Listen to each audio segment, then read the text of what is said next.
Bien, buenas noches a todos los que nos siguen por el Facebook, por el Zoom, por las redes sociales, en este primer taller sobre la sinodalidad que vamos a realizar en nuestra comunidad parroquial. Y comenzamos con la oración del sínodo. Estamos ante ti, Espíritu Santo, mientras nos reunimos en tu nombre. Contigo solo para guiarnos. Siéntete como en casa en nuestros corazones. Enséñanos el camino que debemos seguir y cómo debemos seguirlo. Somos débiles y pecadores. No nos dejes promover el desorden. No dejes que la ignorancia nos lleve por el camino equivocado, ni la parcialidad influya en nuestras acciones.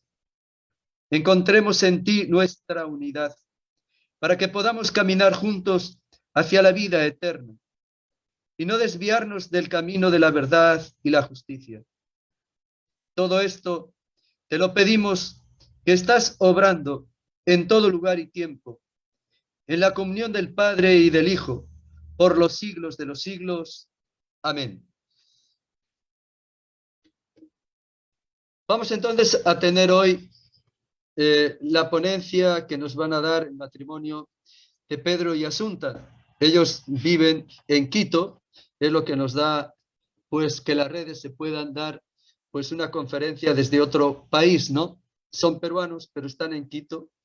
Ellos, por tareas continentales, están en esta ciudad. Han participado en el sínodo panamazónico que se hizo en Roma en el 2019, si recuerdan, sobre la Amazonía, ¿no? Y en la asamblea eclesial que hubo en el mes de noviembre para América Latina y el Caribe, que se realizó en Guadalupe, México. Por lo tanto, ellos, pues qué mejor para darnos unas, una formación, unos planteamientos, unas enseñanzas que nos ayuden a comprender lo que está significando este camino de la sinodalidad que el Papa Francisco nos ha convocado a partir de lo que nos dice el Concilio Vaticano II. La Iglesia, el pueblo de Dios, que camina en comunión toda la Iglesia, ¿no?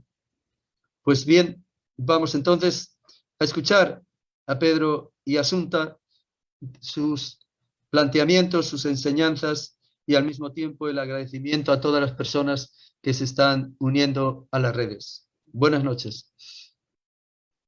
¿Cómo están? Buenas noches, Padre Juan. Buenas noches, Miguel. Buenas noches, amigas y amigos que nos siguen en las redes sociales, en Facebook, en Zoom. Sí, somos compatriotas, soy peruano, viviendo ahora en Quito. Vivimos porque somos pareja ahí con Asunta. Entonces somos comunicadores sociales, estamos ligados a las redes de comunicación y en los últimos años trabajando, aportando, digamos, en todo lo que es la defensa de la casa común, el cuidado y la defensa de la casa común, desde la red eclesial panamazónica y desde la red Iglesias y Minería. Les dejo con Asunta para su saludo. Gracias, Pedro. Buenas noches, Padre Juan. Buenas noches a todos, a todas. Y bueno, estamos aquí para compartir. También nos gustaría escucharlos, escucharlas. Y bueno, aquí en esta conversación, con mucho gusto. Por supuesto, después de las charlas tendremos preguntas, diálogo que se pueden hacer, ¿no? Por el Facebook las preguntas, ¿no? O el Zoom. ¿No es así, Miguel? Para pasar.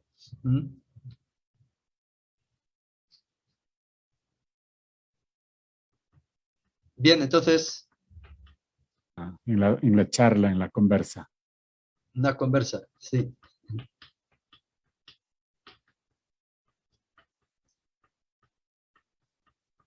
Wow. Estos son problemas de la comunicación. Se me cortó internet un momentito, pero qué bueno que ya volvimos. ¿Me escuchan bien? Sí, yo sí. Ok, perfecto. Entonces, Sí, voy a compartir la pantalla para poder ayudarnos con la conversa. Un segundito.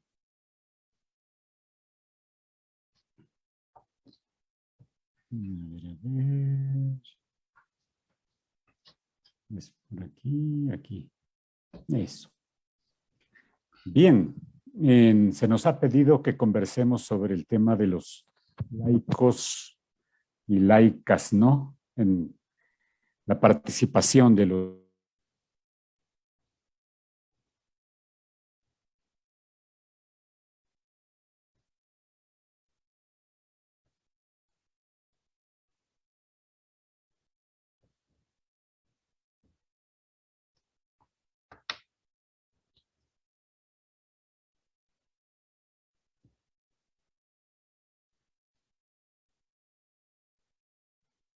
¿Qué ha pasado? ¿Se ha cortado? ¿Se ha congelado la voz?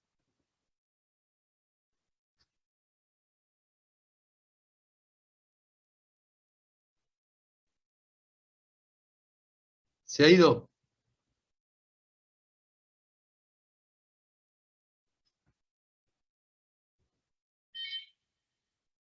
Bien, Pedro y Asunta son muy conocidos del padre José María. Él es el que ha establecido el contacto porque participan de la comunicación, ¿no? De la red de comunicación a nivel latinoamericano, ¿no?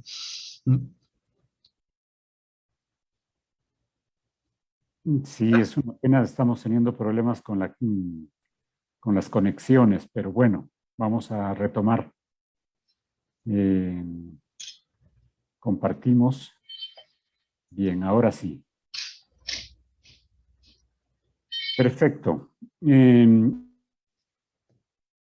Cuando la iglesia se reúne en México para mm, hacer una asamblea, hay algunas características que antes no se dieron en las reuniones importantes o de toma de decisiones en la iglesia latinoamericana.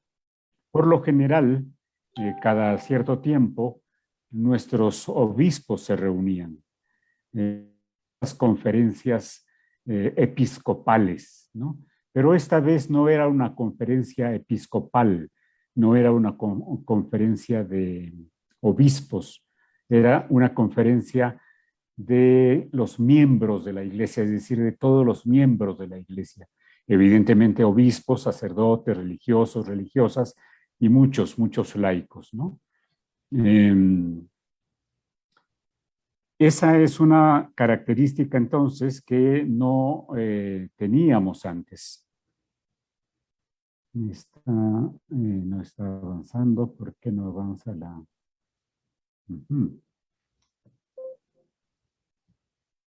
No avanza. Bueno. La asamblea, esta eclesial, había sido motivada por el mismo Papa Francisco. Cuando nuestros obispos de Latinoamérica fueron a Roma a decirle, Santo Padre, queremos reunirnos nuevamente en una nueva conferencia episcopal, el Papa les dijo, ¿no sería mejor reunirse con toda la iglesia? Es decir, con los representantes de toda la iglesia, incluido los laicos, los religiosos, las religiosas, los sacerdotes, los obispos, ¿no? Todos los que constituyen el pueblo de Dios. Atrévanse, reúnanse todos, porque es muy importante escucharlos, escuchar a la gente, escuchar sus quejas, escuchar sus propuestas, escuchar lo que van haciendo, ¿no? Y en el mensaje justamente de inauguración de la Asamblea Eclesial realizada en México, el Papa insistió en el tema de la escucha. Hay que escuchar el clamor del pueblo, escuchar a él, respirar con él, escuchar en el pueblo la voluntad de Dios, ¿no? Procuren escuchar a la gente, sobre todo a los hermanos más pobres y olvidados, decía el Papa. Y comenzó el proceso, pero el proceso de escucha se realizó antes de que la gente llegue a México, meses antes, prácticamente un año antes de que nos encontremos en México. Comenzaron las jornadas de escucha, se llamaban, ¿no? De preguntarle a la gente qué tipo de iglesia en la que quieres participar, qué tipo de iglesia necesita hoy el Perú o Bolivia o Ecuador o la Amazonía o las comunidades indígenas, ¿no? O las comunidades afros. ¿Qué tipo de iglesia se necesita hoy, ¿no? Y es bonito, yo recuerdo que participé en una reunión en Perú justamente y el profesor Edil Ruiz del Colegio Fe y Alegría de Cutervo en Cajamarca se emocionó porque dijo es la primera vez que mi iglesia me pregunta y me escucha. Qué bueno, decía él, que se nos pregunte además a todos y gracias a las redes sociales podemos participar desde los rincones más alejados del país. Y qué bueno que nuestras voces lleguen a las jerarquías, lleguen al obispo, lleguen inclusive hasta el Papa. Nunca pensé, decía el profesor Edil, que nuestra iglesia iba a preguntarnos sobre qué tipo de iglesia queremos construir. Bueno, esta escucha también se realizó en la propia Asamblea Eclesial en México. Justamente una de las hermanas, María Suyapa, habló con mucha fuerza, ¿no? Levantó su voz para decir, el pueblo negro nos sentimos en la iglesia como si no fuese nuestra madre, más bien como si fuese nuestra madrastra.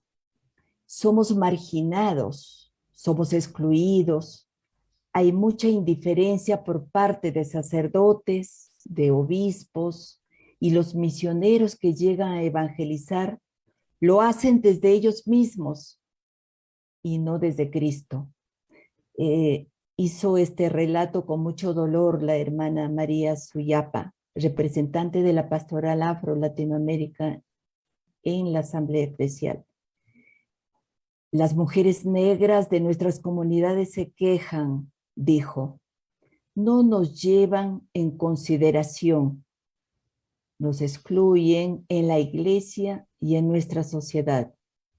La religiosa pidió del Papa Francisco un posicionamiento firme en favor del pueblo negro del continente, igual como hizo con los indígenas en el Sínodo Amazónico en Roma. Este fue el testimonio de la hermana María Suyapa. El pueblo negro, entonces, no solamente los laicos, ¿no? En este caso, laicos también, pero de raza negra, decían, en la sociedad no nos marginan, ¿no? Y la iglesia también no nos toma en cuenta. Entonces son gritos, exigencias, digamos, de los laicos y laicas presentes en la asamblea para ser tomados en cuenta. Fíjense que este dibujo, este gráfico que les estamos mostrando, muestra más o menos la composición de la iglesia. Si podemos contar, por ejemplo, hay 1, 2, 3, 4, 5, 6 o 7 personas, digamos, ligados un poquito a la jerarquía, digamos, ¿no? Pastores, obispos, sacerdotes y religiosas. Pero la gran mayoría de nuestra iglesia es laica. Entonces, ¿por qué no se escucha la voz de los laicos? Esa era una de las preguntas que llevó a realizar esta asamblea eclesial. De los 1000 participantes más o menos que hubo en la asamblea eclesial, para que tengan una idea, 100 estuvieron presentes allá en la Ciudad de México por todas las medidas sanitarias, ¿no? De la pandemia no se podía hacer una asamblea tan masiva, pero 100 lograron llegar de distintos lugares de América Latina. Pero más de 900 personas participamos también vía internet desde distintos lugares. pero de esa totalidad, ¿no? La mayoría fue laica, 400 laicos, 200 obispos, 200 sacerdotes y 200 religiosos y religiosas. Fíjense, como les decía al comienzo, por primera vez los obispos no se reunían solos en el continente. Esta participación es sumamente importante. No solamente por la participación en la misma asamblea eclesial, sino por toda la escucha previas que se han hecho, ¿no? Y entonces esto asegura que el sínodo que ha convocado el Papa Francisco para octubre del año 2023 en Roma puede ser un espacio histórico, ¿no? En la que se asegura, ¿no?, la participación de laicos, obviamente sacerdotes, religiosas y religiosos, ¿no? Entonces es importante preparar esta participación, que no solamente para participar en Roma, ¿no?, sino sobre todo los eventos previos que tendrán que haber para este sínodo, ¿no?, en octubre del 2023. Es así que ya se están organizando varios encuentros, varias asambleas eclesiales a nivel nacional. Hace poco tuvimos acá en el Ecuador ya una de las asambleas convocada por Monseñor Cabrejos, ¿no? Entonces, esto exige prepararnos para hacer llegar elevar las propuestas, ¿no?, las experiencias, nuestros sentires, ¿no? Entonces, creo que será muy importante, ¿no?, convocando, preparando y participando cuando esto se convoque en estas asambleas nacionales, regionales, ¿no?, pero sobre todo nacionales.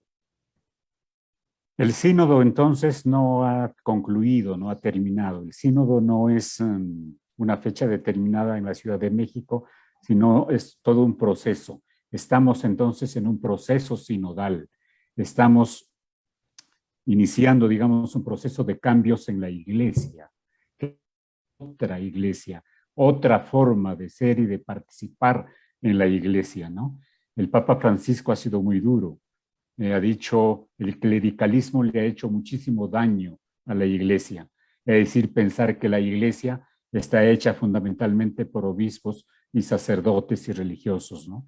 La iglesia está hecha de todo el pueblo de Dios.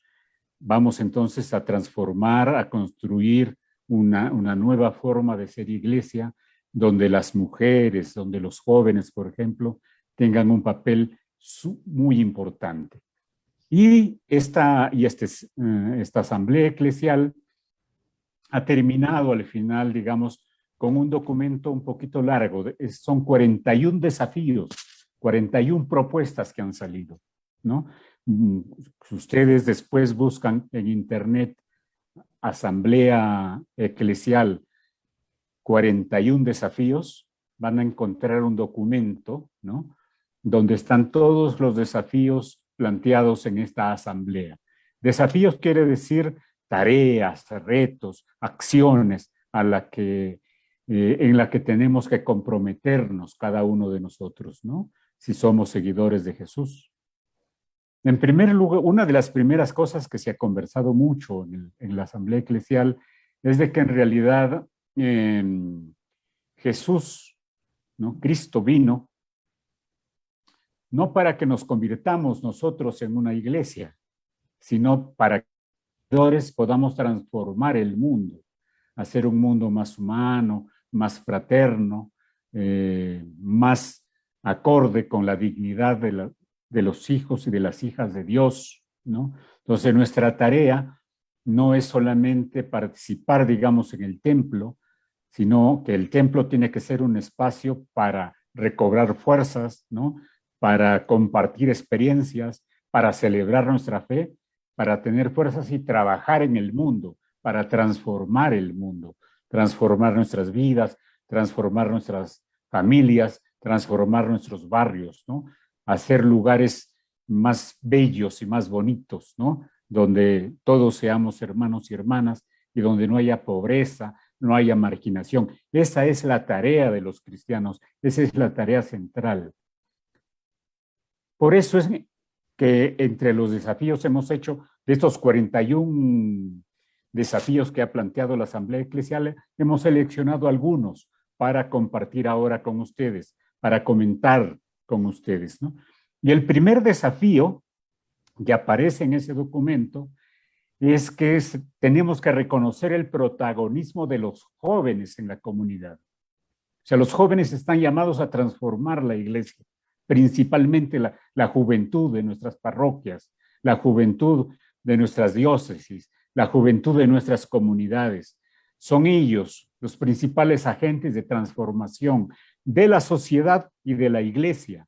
Recuerden que el Papa Francisco, cada vez que se ha dirigido a los jóvenes, les ha dicho, les llamo a que hagan lío en la sociedad, a que protesten, a que se organicen, a que luchen por mejorar la sociedad.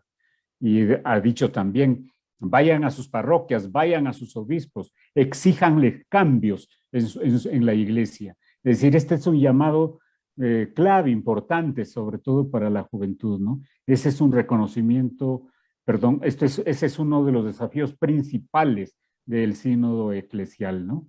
Para eso los jóvenes tienen que organizarse, parroquia por parroquia, diócesis por diócesis, ¿no? Tienen que organizarse, tienen que llevar propuestas, tienen que tomar iniciativa. Si esperan que los viejos comencemos con los cambios, se van a hacer viejos y no van a haber cambios, ¿no? Los jóvenes entonces tienen que empujarnos, ayudarnos a hacer esa transformación. Sí, recordemos que el Papa Francisco ya anteriormente había dicho, ¿no? A los jóvenes, haciéndoles un llamado, ¿no? Hagan lío. Claro, decía un lío organizado, ¿no?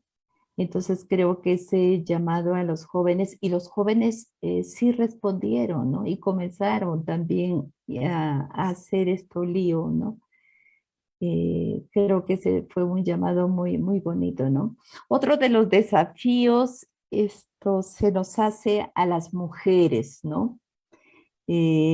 A participar activamente en los ministerios, en todas las instancias de gobierno, de discernimiento y de decisión eclesial. Creo que este llamado es un impulso para la participación de las mujeres, ¿no? Que ya vienen participando desde hace mucho tiempo. Las mujeres creo que son las principales personas activistas en las comunidades, en las parroquias, bueno, desde nuestras casas, ¿no? Creo que hay una participación que la mujer genera movimiento, ¿no? Y entonces hace este llamado que se convierte en un desafío y dice, ¿cómo, no?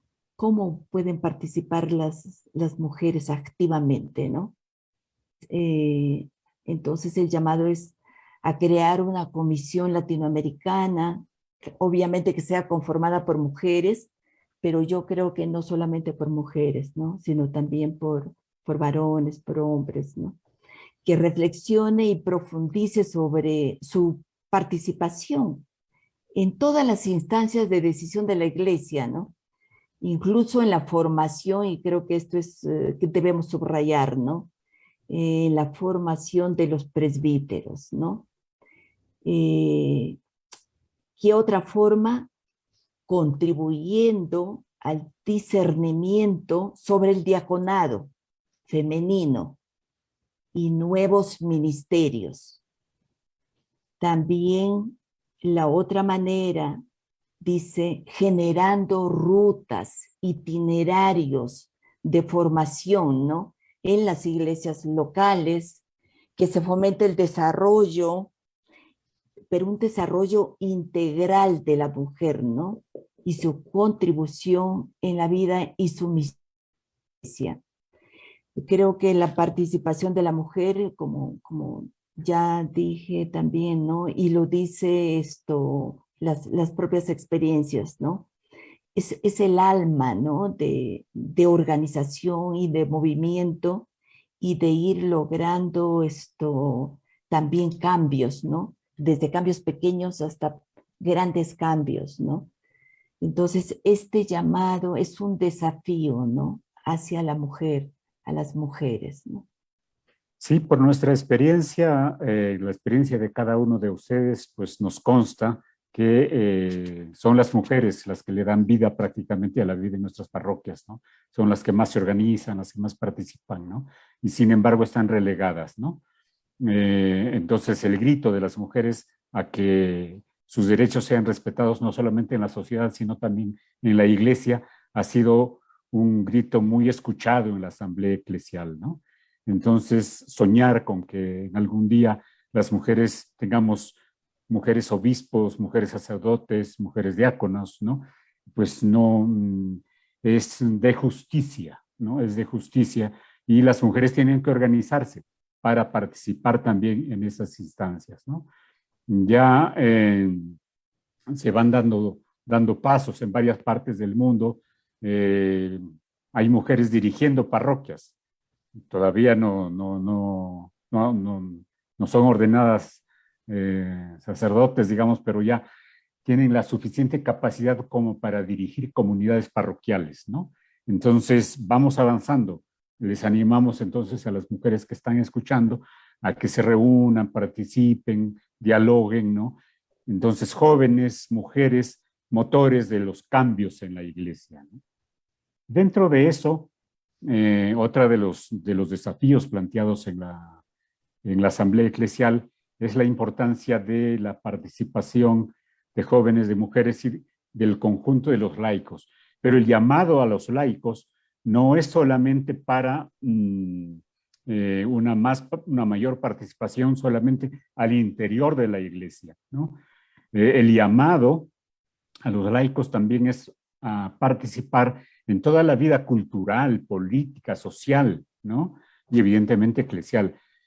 Pero a su participación en la sociedad, clave y fundamental. O sea, nosotros somos cristianos no solamente para tener una iglesia bonita, ¿no? Con muchos jóvenes y muchas mujeres. Somos cristianos, ¿no? Y participamos en la iglesia para transformar la sociedad, para transformar el mundo. Y entonces necesitamos que los laicos pues intervengan en todos los campos, fundamentalmente en la política, en la cultura, en los aspectos sociales, en la organización, ¿no? Y que lo hagan desde su fe, desde su identidad, ¿no? A veces inclusive nos quejamos, ¿no? Mira, la política está muy mala, ¿no? Prácticamente son una tira de ladrones los que entran a la vida política, pero si no entramos en la vida política desde nuestra identidad católica para trabajar con principios éticos y para trabajar con la justicia, ¿quién lo va a hacer? Entonces, esa es otra de las cosas también que la Asamblea Eclesial nos plantea a nosotros los laicos. Está bien, trabajemos para mejorar la iglesia, pero trabajemos fundamentalmente también para mejorar la sociedad. Sí, este desafío, este llamado que hace la Asamblea Eclesial es justamente el producir cambios, ¿no? Y eso significa estar al lado de los pobres, de los excluidos, de los descartados, ¿no? Y trabajar junto a ellos y escucharlos también, ¿no?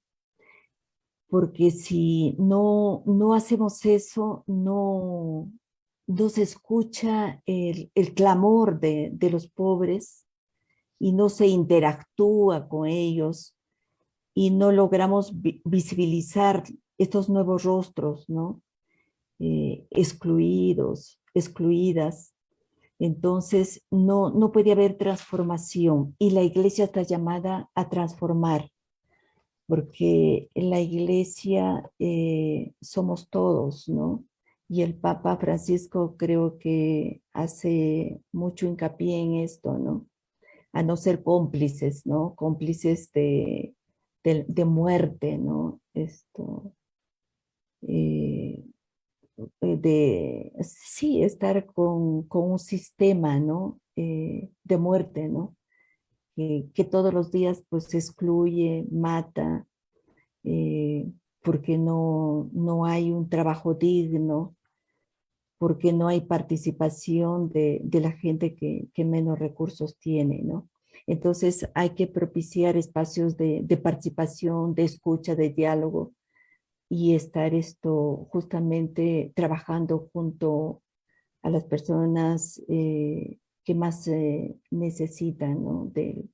Del apoyo, ¿no? De las comunidades de fe, de nuestras iglesias, ¿no?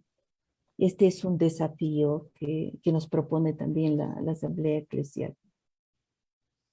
En esa línea, el Papa y la Iglesia, la Asamblea Eclesial, han planteado que trabajemos con mucha fuerza, en realidad, para cambiar este sistema que nos ha condenado a la muerte, o que está condenando a la muerte a mucha gente pobre. Y entre los pobres, uno de los más pobres, dice el Papa Francisco, es el planeta Tierra. El planeta está siendo prácticamente destruido por las industrias. Perú ha sido o está siendo testigo de lo que es el extractivismo petrolero y toda la destrucción que trae, por ejemplo, no solamente en la Amazonía, donde los ríos están en su mayoría prácticamente contaminados por minerales pesados y por los residuos del petróleo, ¿no? Sino ahora también el mar, ¿no? Y el mar, además del petróleo que se derrama, tiene ahora, por ejemplo, partículas de plástico, ¿no? Hasta en el aire. Estudios recientemente decían que inclusive en la placenta materna se encuentran ya partículas de plástico. Entonces tenemos todo un sistema económico, ¿no? Y de producción que lo único que le interesa es producir, producir, producir, producir, vender, vender, vender y convertirnos a nosotros no en seres humanos, sino en consumidores, consumidores, consumidores. Y consumir y consumir y consumir y producir y producir y producir hasta que la tierra prácticamente ya no dé más. ¿Qué es lo que está sucediendo hoy? El Papa Francisco dice en su encíclica Laudato Si, hemos convertido a la hermana Tierra, al planeta Tierra, en un enorme depósito de porquería. Entonces, ¿cómo como jóvenes y como laicos, como mujeres, como iglesia, tenemos que organizarnos también para cambiar este sistema económico y para defender, por ejemplo, el medio ambiente, para cuidar nuestra madre tierra? Entonces, en torno a eso también hay muchos desafíos. Apoyemos la labor de la red eclesial panamazónica que ha asumido la defensa de la Amazonía. Apoyemos el trabajo de la red de iglesias y minería, que también está planteando la solidaridad con las comunidades afectadas por la minería, ¿no? Hoy prácticamente las empresas mineras no soportan ver un cerro, porque inmediatamente van a buscar minerales y a destruirlo. No importa si ahí viven culturas, si ahí viven pueblos, si son ríos, ¿no? Aquí en el Ecuador, por ejemplo, hay toda una pelea fuerte porque no se permita la minería en algunas zonas donde nacen los ríos, justamente porque producen el agua, y sin el agua, que es sinónimo de vida, pues solamente nos queda la muerte. En El Salvador, en el país pequeñito de Latinoamérica, ¿no? La iglesia se ha parado firme y ha logrado una ley que prohíbe la minería metálica en todo El Salvador. ¿no? Cosas sucediendo ahora en Panamá. En el Perú se está planteando la necesidad de zonificar el país para que se digan, bueno, si hay necesidad de minería, que se hagan en tales y tales lugares, ¿no? Donde no hay gente, donde no hay nacientes de río, donde no se contamina, donde no se destruye el bosque, ¿no? Donde no vive población. Porque no podemos permitir que se siga destruyendo a nuestro planeta Tierra, ¿no? Tenemos entonces como laicos y laicas la urgencia de organizarnos en nuestra iglesia para formarnos, para conocer la doctrina social de la iglesia, para tomar decisiones al interior de nuestra iglesia, pero también al interior de nuestra sociedad, ¿no? Esas han sido algunas de los desafíos planteados por la Asamblea Eclesial, tanto en el periodo de escucha como allá en el encuentro hecho en la Ciudad de México. Y como dice Asunta, este proceso no ha concluido, no ha acabado. Declarémonos en asamblea sinodal, en todas nuestras parroquias, en todas nuestras comunidades. Reunámonos para ver qué hacemos para mejorar y para cambiar nuestra iglesia, para que los jóvenes tengan más participación, para que las mujeres tengan más participación, ¿no? Y esta casa común, ¿no? Este planeta Tierra. Algo tenemos que hacer, no permitamos que esto se destruya. Finalmente, les queremos dejar con este mensaje del Papa. Después de esta pandemia, dice el Papa, no podemos regresar a la normalidad, a esa normalidad que produjo justamente esta pandemia, a esa normalidad de un extractivismo, de explotación del petróleo, de las minas, de la destrucción de los bosques, de los ríos, ¿no? Que es a veces lo único que preocupa a nuestros gobernantes y empresarios, ¿no? Lo que ellos quieren es volver a seguir explotando el planeta Tierra como antes.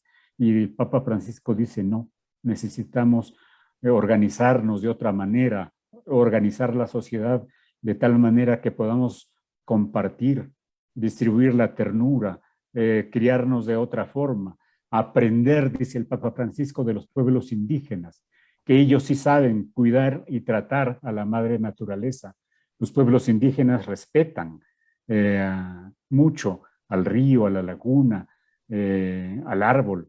Para nuestros pueblos indígenas, el árbol, el viento, el agua, el río tiene vida. Para ellos tiene todo tiene espíritu, los animales, las plantas, ¿no? Y es algo que nosotros nos hemos olvidado. Pensamos que los únicos seres, los únicos dueños del planeta somos nosotros y tenemos que saber que nosotros estamos en este planeta para compartirlo con los otros seres vivos también, ¿no? Eso. Vamos ahora a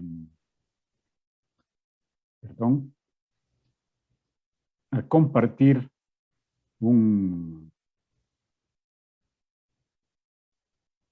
voy a cerrar esto y volver a compartir. Queremos dejarle el testimonio de la señora que Asunta nos comentaba desde la Ciudad de México. La representante de la pastoral afro, ¿no?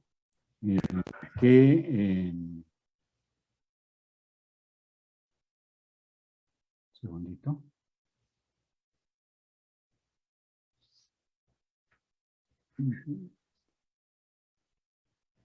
Que exclamó con mucha fuerza: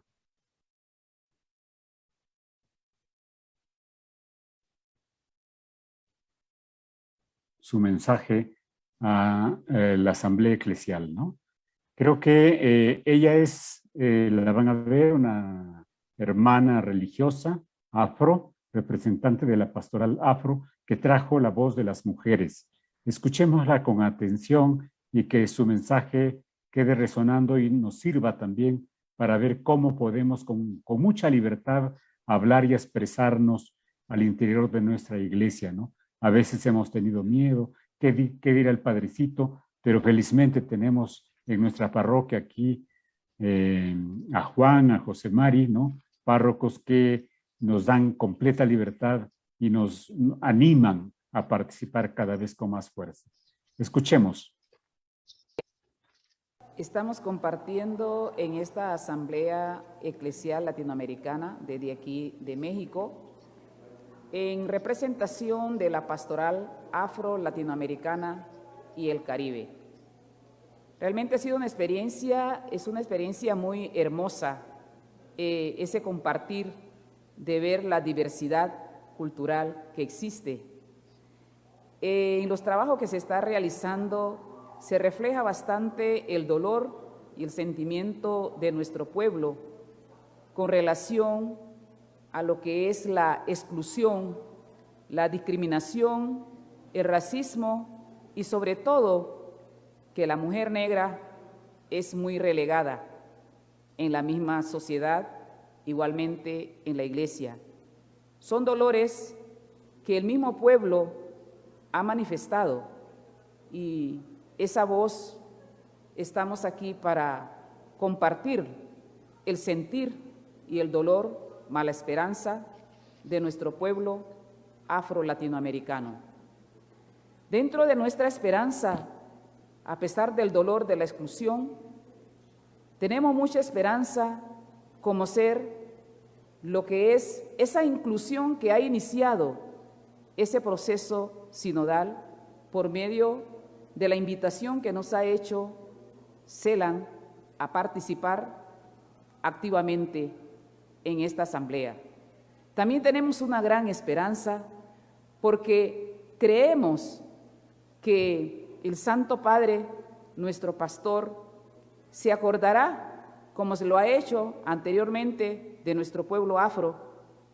Le solicitamos de todo corazón que diga algo, que hable un documento, siquiera un folletito, dirigiéndose a su pueblo afro de Latinoamérica para ayudarle también a calmar ese dolor y tener esperanza, porque es un clamor del pueblo latinoamericano, sobre todo el negro. Dice, queremos escuchar la voz del Papa que nos habla a nosotros, los negros de Latinoamérica. Entonces, tenemos esa esperanza y sabemos que así será.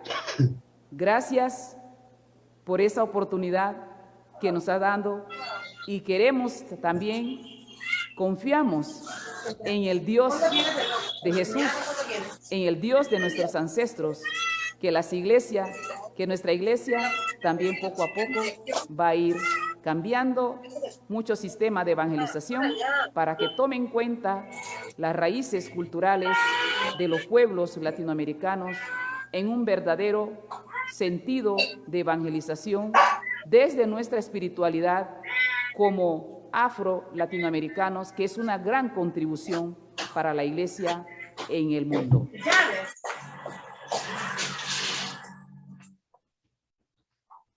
Bien, muchas gracias. Yo imagino que hay algunas preguntas en el Facebook, o si los presentes aquí en Zoom quieren hacer alguna pregunta, estamos.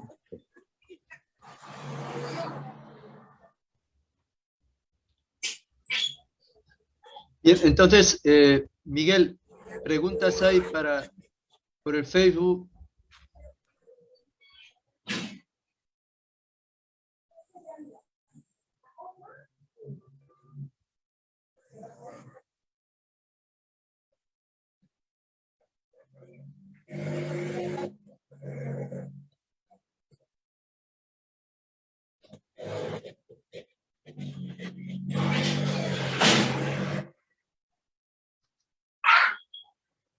Si Carmen cierra su micrófono, sería bueno.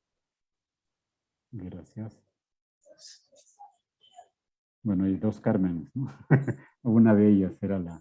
Carmen Estrada, cierra el micrófono. Pero ya cerraron, creo. Ya cerró. No, sigue. Pero bueno, a ver, Asunta, ¿cómo, le dice la pregunta en Facebook, cómo implementar la sinodalidad cuando el clericalismo a veces es muy autoritario y todavía lo sentimos al interior de la iglesia? ¿Qué nos dices?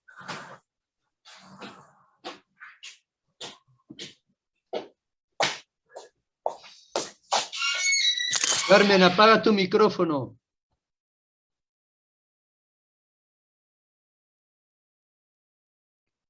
Bien, mientras Asunta prepara algo. No es fácil hacer el cambio. O sea, a ver, tenemos una iglesia que durante siglos, ¿no?, ha sido vertical, ¿no?, ha sido autoritaria, digamos, ha sido clerical. En la propia asamblea, un obispo del que no voy a decir su nombre, cuando yo planteé el tema de mayor democracia al interior de la iglesia, me quedó mirando muy seriamente y me dijo, la iglesia no es democrática. La iglesia no es y no puede ser democrática. ¿Por qué? Y él mismo respondió y dijo, porque hay cosas, por ejemplo, que no se pueden decidir por mayoría o por minoría, ¿no? Y claro, y puso el ejemplo extremo del aborto, por ejemplo, ¿no? Entonces, si la mayoría está a favor del aborto, no porque la mayoría diga, pues la iglesia va a decir, por ahí es el camino. Creo que exageraba un poco él, ¿no? Creo que lo que dice el amigo que pregunta ahí en el Facebook es que sentimos que a veces los clérigos o el clericalismo, porque el clericalismo no está solo en los clérigos, es más, muchos de nosotros laicos y laicas somos más clericalistas, porque de repente es más, como se dice, más conveniente, porque nosotros nos cruzamos de brazos, entonces, pues si dejamos ahí a que los clérigos hagan y deshagan, ¿no? Es más fácil, más hacer nada. Entonces el clericalismo lo tenemos nosotros, ¿no? Mucho más que los clérigos a veces, ¿no? ¿Cómo irlo combatiendo? Pues cambiando. Decíamos los jóvenes, júntense, traigan, hagan lío, propongan, ¿no? Reclamen, ¿no? Propongan cosas. Felizmente son tiempos nuevos los que vive hoy la iglesia, les guste o no les guste a algunos, pero si no damos el paso, pues no va a haber cambios. Organicémonos, los jóvenes, las mujeres en particular, la gente, los dirigentes, la gente que está con ganas de hacer cambios en su comunidad, en su parroquia, y veamos cómo participamos mejor, cómo tenemos jornadas de formación. No se trata de ir a pelearnos, ¿no? Se trata de dialogar, de buscar llegar a puntos de acuerdo y comenzar de a poquitos. ¿Alguna otra pregunta? Sí, yo creo que sí, solamente para muchas veces la práctica dice una cosa y y cuando, digamos a ver, por ejemplo, ¿no? En la práctica los jóvenes participan, promueven cosas, producen cambios. Igualmente las mujeres. A ver, ¿qué sería una iglesia sin jóvenes y mujeres? Yo creo que poco. Posiblemente, siendo más radicales, nada. Entonces, quienes hacen la vida, dinamizan la vida, se hace en la práctica, claro. Luego, cuando hay que elegir en la comunidad, se elige a veces solamente a los hombres, ¿no? Y se elige a los mayores. Entonces, yo creo que allí es donde tiene que producirse también los cambios, ¿no? Y a veces la mujer se cohíbe y no quiere asumir algún cargo. Y eso nos pasa dentro de la iglesia, en las comunidades, pero también en las organizaciones sociales, aunque eso ya creo que va cambiando, ¿no? En algunas parroquias creo que los sacerdotes dan, ¿no? Esa posibilidad, dan más espacios, ¿no? Eh, y, y entonces pero creo que tiene que haber un poco más de protagonismo en ese sentido, ¿no? De los jóvenes, ¿no? De sus capacidades, ¿no? Para asumir no solamente a veces tareas así como prácticas, ¿no? De servicio, ¿no? Sino tareas mucho más políticas, ¿no? Entonces, y creo que hay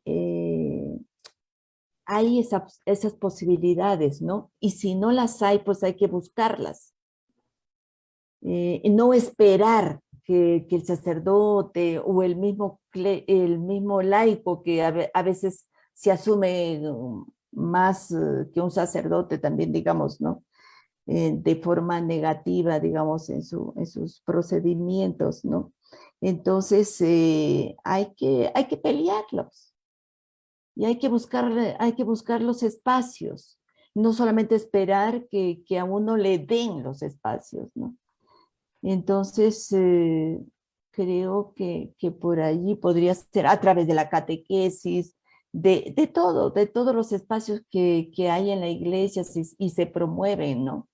Entonces, esos pequeños cambios pueden ser luego los que generen grandes transformaciones, grandes cambios, ¿no? Por ahí pienso. Asumámonos entonces que somos iglesia, que no necesitamos, digamos, que el visto bueno del párroco, el visto bueno del clérigo, necesitamos sí dialogar, ¿no? Y conversar, ¿no? Pero tomemos iniciativas. Si un grupo de jóvenes se organiza, por ejemplo, y propone, no sé, vamos a hacer un festival de música para defender el medio ambiente, y lo vamos a hacer aquí en la parroquia tiene que darle todas las facilidades del caso y acompañarlos, ¿no? Para que ese festival sea lindo, bonito, hermoso, ¿no? Vamos a hacer una marcha de solidaridad con el Club de Madres que está con problemas. Vamos a hacerlo allí, que los religiosos, las religiosas acompañen, ¿no? Esas movilizaciones también, ¿no? O sea, creo que poco a poco vamos a ir logrando eso. Hay una pregunta también en Facebook de Javier Portocarrero que pregunta si es necesaria una nueva catequesis, una nueva forma de hacer catequesis. Sí, creo que los cambios que vienen nos exigen eso. Pensar en nuevos ministerios, decía Asunta también, ¿no? Por ejemplo, una de las cosas que los obispos y la iglesia en la Amazonía está pensando, por ejemplo, es establecer el ministerio de los defensores de la casa común, los cuidadores de la casa común. Es decir, así como tenemos el ministerio de la palabra, por ejemplo, ¿no? Ministros de la palabra, así también la iglesia pronto tendrá ministros defensores de la casa común, gente que va a implementar la Laudato Si, o sea, no solamente va a difundirla, ¿no? Sino que la va a hacer práctica, que los barrios se organicen para defender la casa común, para sembrar árboles, para arborizar, para impedir que las mineras entren en los territorios donde no deben entrar, etcétera, defensores de la casa común, ¿no? Se habla también, por ejemplo, del diaconado femenino, de las mujeres, ¿no?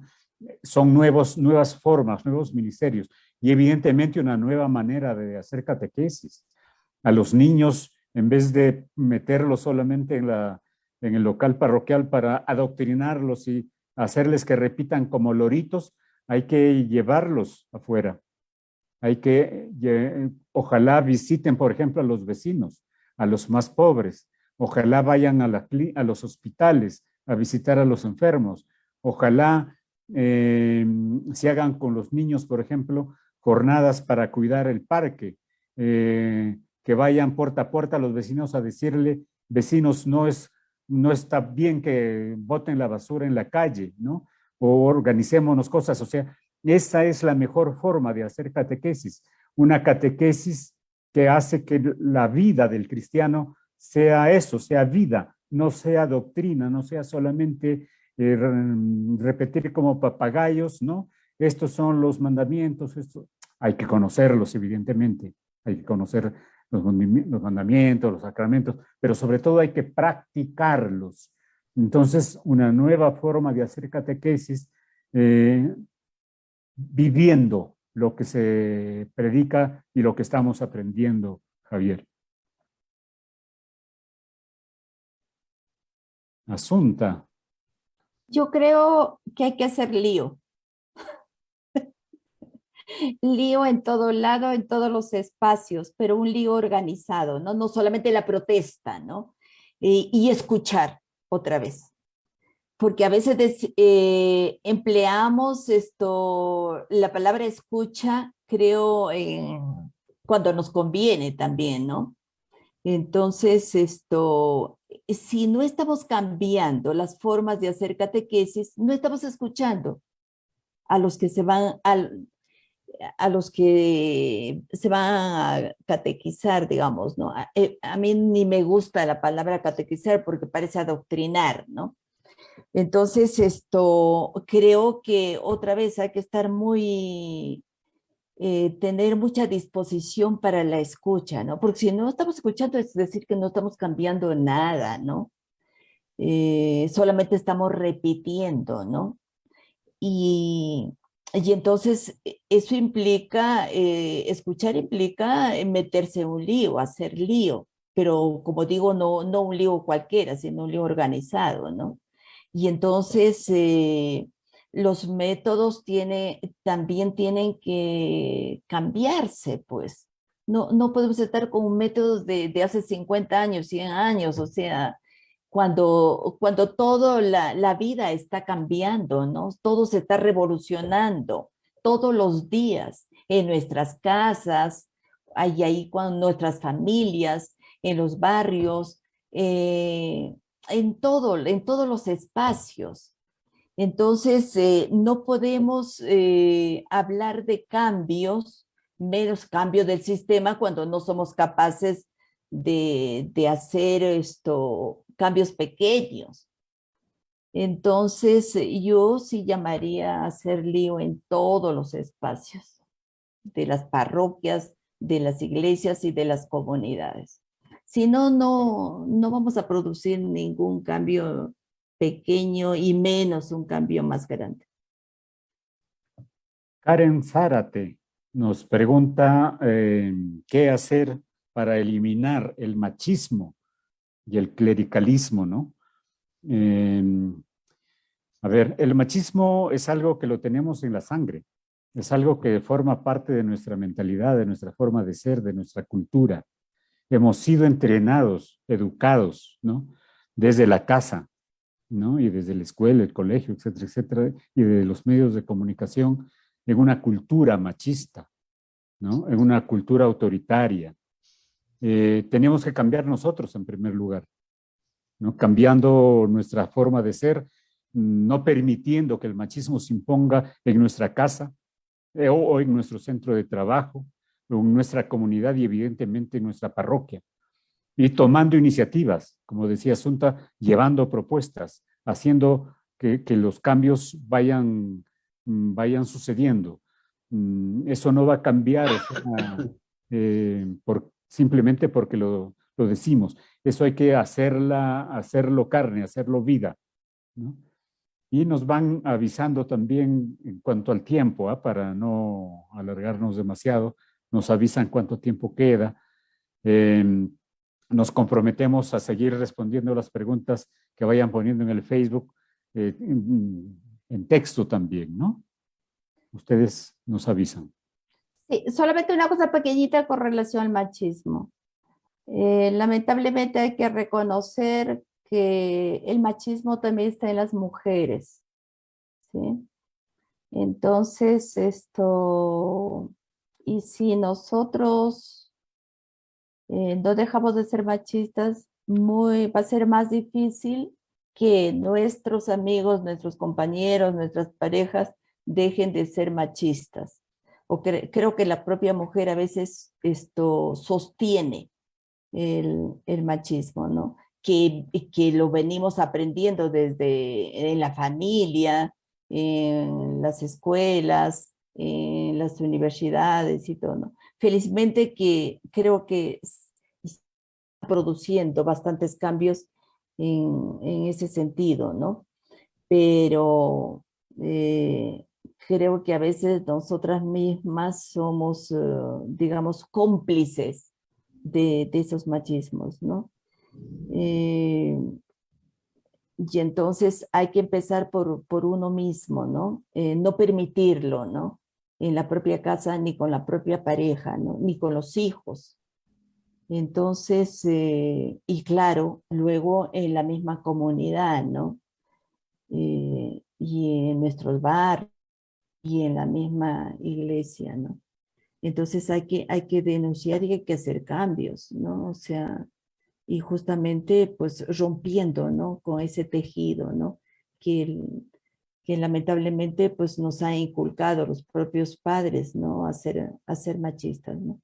Pero que yo tengo mucha esperanza porque creo que sí estamos logrando hacer cambios, ¿no?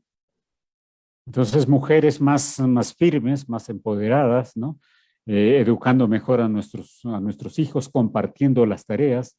No es que no, estas son tareas para las mujeres, son tareas para hombres, ¿no? Creo que en general todos tenemos que asumir las tareas, ¿no? Porque así vamos a superar ese machismo. Y la otra cosa para cerrar la idea con relación a la catequesis, no es que necesitamos cambiar la catequesis, solamente esta catequesis que se da a los niños. Nosotros, mayores, tenemos que ser volver a ser catequizados, ¿no? Volver a tenemos que asumir que necesitamos una nueva formación, tenemos que cambiar nuestra forma de ser y de pensar. Y entonces la educación y esta nueva catequesis y esta nueva forma de entender la iglesia, hay que trabajarlo, sí, con los jóvenes y con los niños, pero también las personas adultas, los mayores, tenemos que entender que vivimos nuevos tiempos y que es necesario también superar esas mentalidades, esos conceptos antiguos y viejos que teníamos, ¿no? La formación de los sacerdotes, dicen aquí también en el Facebook, ¿no? Sí, sí, sí. Lastimosamente hay muchos sacerdotes jóvenes incluso que están saliendo con una mentalidad muy atrasada, ¿no? Hace poco yo tuve un encuentro con sacerdotes jóvenes, ¿no? Explicándoles que la labor de la iglesia es esta, más o menos la que estamos hablando aquí, ¿no? Preocupada por los cambios, por la sociedad, que hay que hacer una iglesia en salida, ¿no? Que no hay que dedicarnos solamente al templo, hay que estar con los que más sufren. Y los jóvenes sacerdotes, muchachos de 27, 28 años, ¿no? Me dijeron, ¿y de qué vamos a vivir? Si no hacemos misas, si no hacemos sacramentos, ¿de qué vamos a vivir? ¿No? Entonces sí, tienen toda la razón, hay que invertir mucho también en la formación de nuevos sacerdotes, nuevos religiosos, porque si no, tampoco vamos a poder avanzar, ¿no? Con eso. Listo, Juan. Siga, ¿hay más preguntas? Son las 9. Hay más preguntas en el Facebook. Preguntaban lo del clericalismo. ¿Cómo superar el clericalismo? Sí, La pregunta junto con lo del machismo. sí. El clericalismo tenemos que superar, como decía Asunta, tomando iniciativas en nuestra parroquia, ¿no? Llevando las propuestas, diciéndole al padrecito, esto hemos decidido, padre. Digamos, conversando y proponiendo, ¿no? Evidentemente con cuestiones lógicas, coherentes, pero fíjense, significa comprometernos más, o sea, dejar de ser pasivos, ¿no? Tener una vida mucho más activa, ¿no? Realizar acciones, comprometernos, a ver, cuáles son las actividades que está realizando la parroquia y por qué no hacemos esto y por qué no hacemos esto otro, porque como cristianos también tenemos que pronunciarnos, tenemos que hacer esto y hacer caminar al conjunto de la iglesia, ¿no? De esa manera, ¿no? Sin iniciativas no vamos a cambiar mucho, porque a veces incluso los sacerdotes nos plantean, nos llaman, nos convocan, pero no vamos, no asistimos, no hemos sido criados, ¿sí?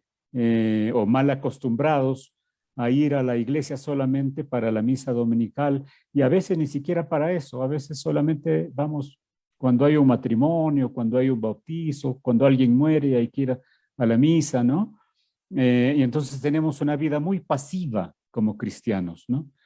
Y además hemos reducido el cristianismo a eso, a ir al templo.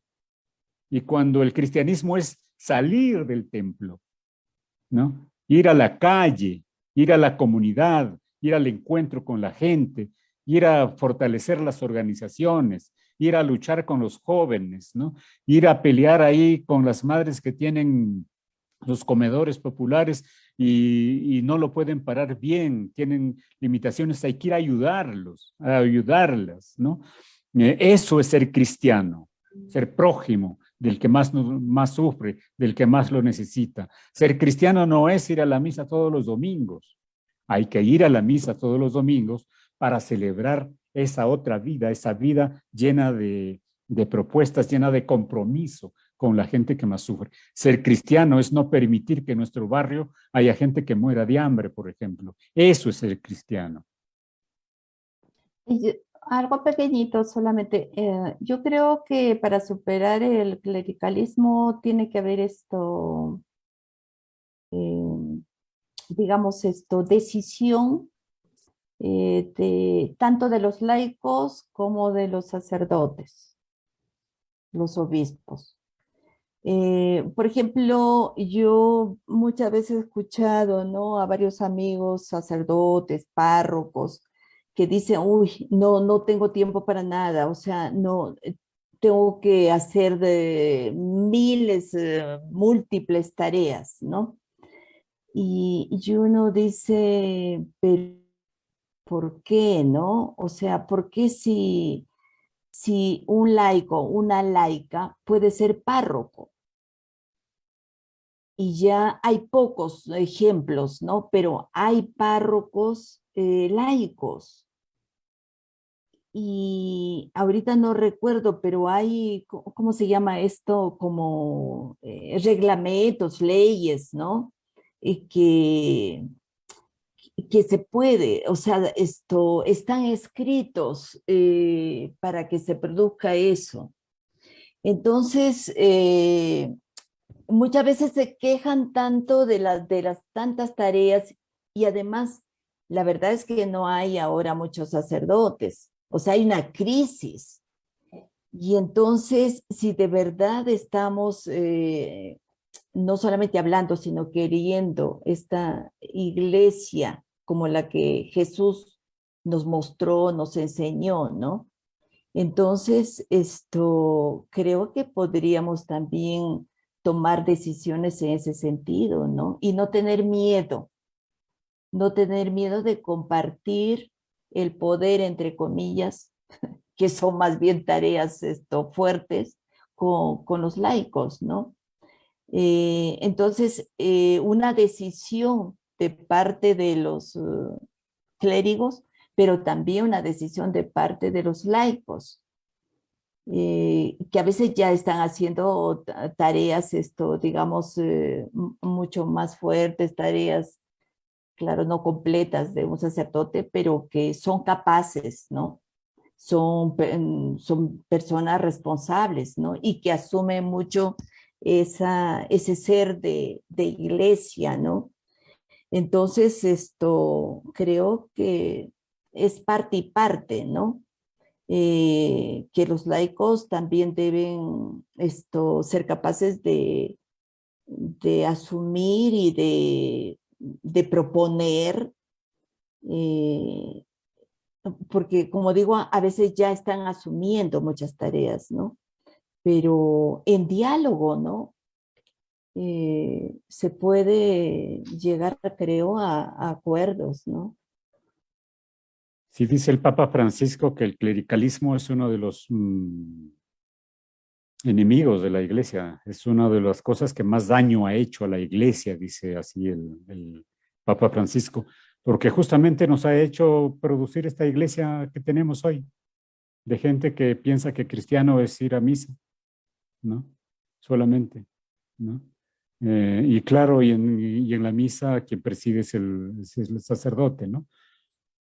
Y entonces hemos dejado que, por lo tanto, las parroquias se hagan lo que el Padrecito dice.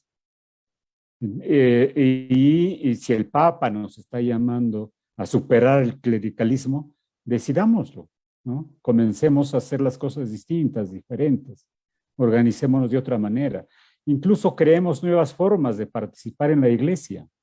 Por ejemplo, en algunos sitios se están formando comunidades de cuidadores de la casa común. Eso no existe, por ejemplo, en nuestras parroquias. Pero lo podemos construir, lo podemos formar, ¿no? Y ahí la iglesia tiene que acompañarnos. Pronto, como les decía, vamos a tener el ministerio de los cuidadores de la casa común.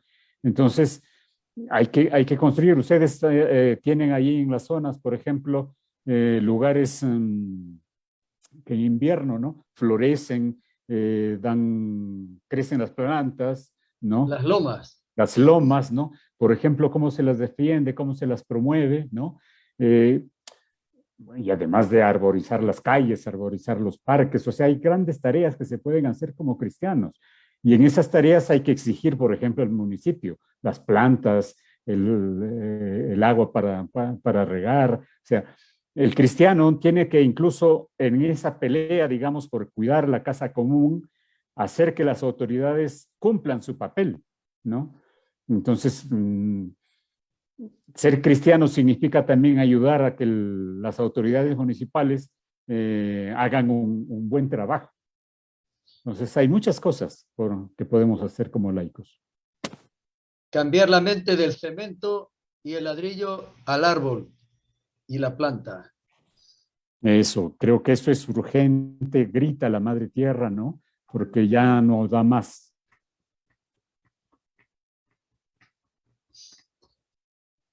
¿Más preguntas hay?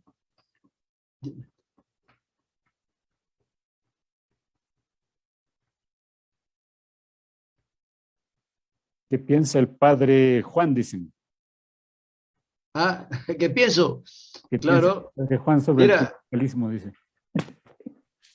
cuando uno aquí te dice, ahora ya no te lo dicen, pero cuando llegamos los primeros años te decían, padrecito, usted manda, usted diga. Eso nos decía los primeros años.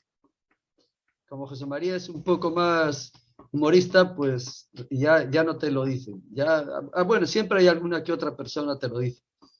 Pero cuando llegamos, bastante nos lo decían. Padrecito, usted manda, usted diga lo que hay que hacer. Eso era. Sí, ahora el Papa dice, es el padrecito que tiene que preguntar a la comunidad, ustedes mandan, ¿qué quieren? ¿Qué hacemos? ¿No? ¿Qué hacemos? Qué interesante, interesante, sí, sí. Ese Es, diálogo, creo que es una gran... Tienen ustedes ahí en la parroquia una gran suerte de tener a Juan, de tener a José Mari, ¿no? Que están abriendo esa posibilidad.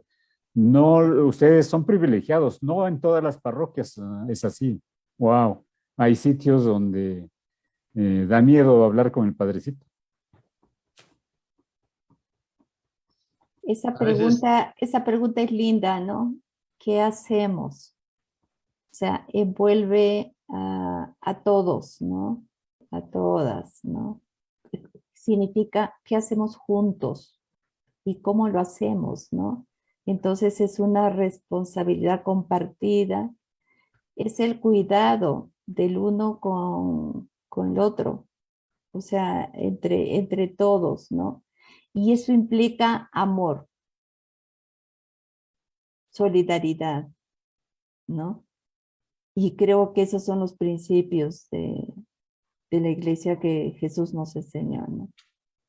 Aquí Verónica Herrera hace una síntesis muy hermosa del sentido de este diálogo, ¿no? Que creo que resume bastante bien de qué es lo que se trata. Ella dice, es poner en acción la vida cristiana, asumiendo con responsabilidad social todo lo que acontece en nuestro contexto. Creo que resumes muy bien, Vero. Es poner en acción la vida cristiana. Una vida cristiana que se hace carne, una vida cristiana que se la practica, ¿no? En el barrio, en la comunidad, en la familia, ¿no? En la política, ¿no? En el trabajo. Tenemos una responsabilidad social como cristiana, ¿no? Y tenemos que estar atentos a todo lo que acontece en nuestro contexto, ¿no? En no permitir, por ejemplo, que, como le decía, que haya gente que pasa hambre, ¿no? Que se muere sin ser atendida en sus derechos, ¿no? De trabajo, de salud. De eso se trata. El cambio entonces es hacer cristianos de verdad, ¿no? No hacer cristianos simplemente de nombre o de, como dicen, de costumbre social, dicen, ¿no? Claro, son solamente reducidos a determinados ritos, a determinados momentos, ¿no? Vamos a la misa y después nos olvidamos. No, no, cristianos con responsabilidad social. Gracias, Vero.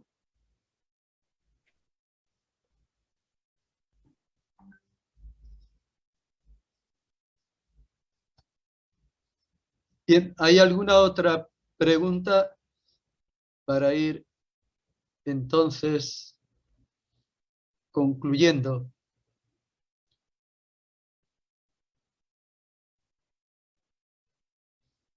No, gracias a la parroquia, gracias Padre Juan, gracias amigas y amigos que nos siguieron en Facebook. Bien, pues sí hay una gran responsabilidad. Ayer estábamos dialogando y un tema muy concreto, ¿no? A la hora de hablar de que la gente tiene un compromiso con la religiosidad, ¿no? Y no tanto con la iglesia como pueblo de Dios y lo que significa el sentido de comunidad eclesial, de oración comunitaria, de compromiso con el Evangelio, ¿no? Y con los valores del Evangelio, ¿no? Y es verdad, yo creo que ahí hay un punto, si bien es cierto, la religiosidad popular ha sido y sigue siendo importante en el pueblo latinoamericano, ¿no? Como vivencia religiosa, pero ahí ha habido esa debilidad, ¿no? Que no se ha transformado en compromiso eclesial, ¿no? Y social, ¿no? Y claro, se ha leído más la religiosidad popular en relación a los grupos evangélicos, ¿no? Como un lugar de afrontar, ¿no? El tema sobre los grupos evangélicos, ¿no? La religiosidad popular ha sido un espacio importante, ¿no? Pero el transformarse en compromiso eclesial, ¿no? Ahí estamos hablando ayer, a la hora de hablar de la catequesis. Estábamos hablando de la catequesis, ¿no? Entonces, no una catequesis para el sacramento, ¿no? Sino una catequesis para el compromiso eclesial, ¿no? Bien, pues muchas gracias, Pedro y Asunta, ¿no? Por compartir con nosotros sus reflexiones, su experiencia, y seguimos en este camino, ¿no? Entonces, hemos insistido en participar y que es algo que está sucediendo a nivel de toda la iglesia en el mundo. No es una charla más, ¿no? Sino es meternos, ¿no? En este proceso eclesial a nivel mundial, ¿no? para entendernos, ¿no? Que no es cosa de una iglesia, de una parroquia, de una diócesis, sino de toda la iglesia y nos sentimos parte de ella. Pues muchas gracias. Y mañana tenemos también a las 8, será el padre Marco Agüero el que nos va a dar la charla, ¿no? Para mañana. Pues muchas gracias y terminamos con la oración, ¿no? Del sínodo. Voy a volverla a leer. Y a veces lo del clerical, pues sí nos sale, a veces hay que reconocer que nos sale lo del clericalismo a los curas, a nosotros. El poder siempre... No, aquí el que manda soy yo. Diría, ¿no? Caemos en esa tentación, ¿no? Es una de las tentaciones que tenemos. Bien. Vamos a terminar entonces con la oración del sínodo. En el nombre del Padre, y del Hijo, y del Espíritu Santo. Amén. Estamos ante ti, Espíritu Santo, mientras nos reunimos en tu nombre, contigo solo para guiarnos. Siéntete como en casa en nuestros corazones. Enséñanos el camino que debemos seguir y cómo debemos seguirlo. Somos débiles y pecadores. No nos dejes promover el desorden. No dejes que la ignorancia nos lleve por el camino equivocado, ni la parcialidad influya en nuestras acciones. Encontremos en ti nuestra unidad para que podamos caminar juntos hacia la vida eterna y no desviarnos del camino de la verdad y la justicia. Todo esto te lo pedimos, que estás obrando en todo lugar y tiempo, en la comunión del Padre y del Hijo, por los siglos de los siglos. Amén. Pues que tengamos una feliz noche y bien, en cualquier otro momento nos vemos por la pantalla, Pedro Asunta, y de la misma manera, hasta mañana. Convocamos a todos y todas. Muchas gracias. Padre Juan. Un abrazo a todos. Hasta mañana. Feliz día. Y Muchas bendiciones para todos. Gracias. Buenas noches, Padre.